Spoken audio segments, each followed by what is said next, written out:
Hello everybody.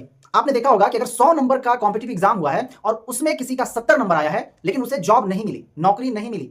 लेकिन अगर 100 number का ही एग्जाम है, उसमें किसी का 40 आ गया है, उसे नौकरी मिल गई। यानी कि 70 नंबर लाने वाले को नौकरी नहीं मिली लेकिन 40 नंबर लाने वाले को नौकरी मिल गई। या फिर आप देखे होंगे कि कोई पढ़ने में बहुत तेज है लेकिन उसे नौकरी नहीं मिल रही है, लेकिन कोई थोड़ा मोड़ा भी पढ़ लिया तो उसे आसानी से नौकरी मिल गई। तो आखिर इसके पीछे क्या कारण हो सकता है? तो देखिए, इसके पीछे एक कारण हो सकता है और वो है रिजर्वेशन, यानी कि आरक्षण।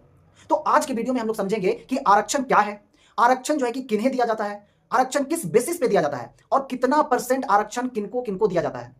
अच्छा, रेलवे की तरफ, यानी कि आप अगर कहीं सफर किए होंगे या आपके घर वाले कहीं सफर किए होंगे तो आप लोग क्या करते हो, अगर आपको मुंबई दिल्ली जाना है तो पहले ही आप सीट रिजर्व करवाते हैं, यानी कि पहले ही एडवांस में टिकट लेते हैं कि भाई फलाने डेट को हमको दिल्ली जाना है, एक सीट रिजर्व कर दीजिए।